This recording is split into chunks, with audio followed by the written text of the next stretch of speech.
રાજમહેલ ની અંદર મને શા માટે બોલાવ્યા છે વીરા? અરે રાજમાતા, કામ તો અમારા મહારાજ ને પડ્યા છે. હા વીરા, કામ આજ મહારાજ નો મુખ કાંઈક ઉદાસ જણાય છે વીરા, માટે તેમની શરણે નમી જરા પૂછી દઉં.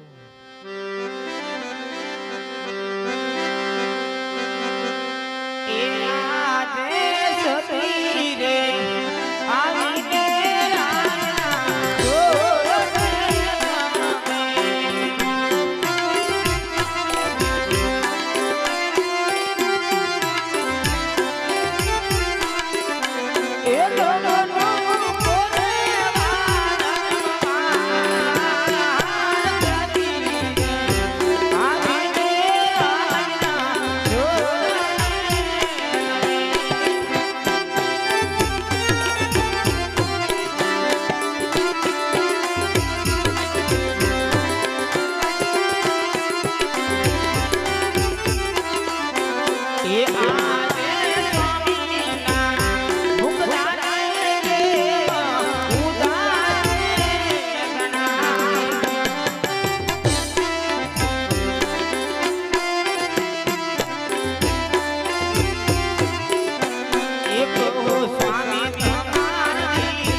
રયત મને નમનો કરી દીધી, એ જ રયત મારું મુખ જોવા પણ રાજી નથી સતી. અરે મહારાજા, આપણે વાંધ્યા શા માટે કહેવાય? આજ હું કહું તમે સાંભળો મારા નાથ, હું કહું તમે સાંભળો. એ આજે રાજા રે લક્ષ્મી રે ભગવાનની કારી.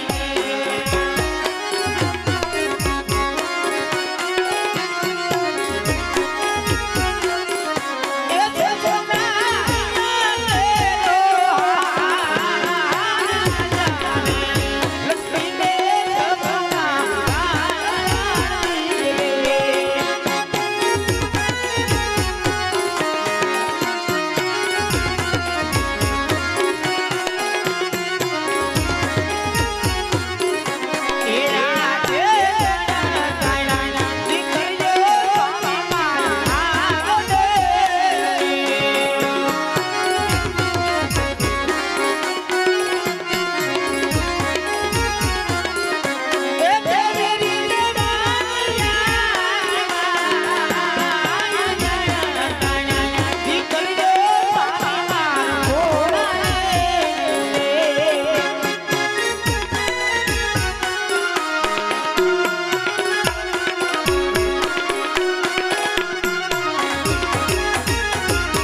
આંગણાની માલપા દેવ કન્યા જેવી લાશા લક્ષ્મી ને સગુણા તદ્દન દીકરી છે, તો આપણે વાંધ્યા શા માટે કહેવાય?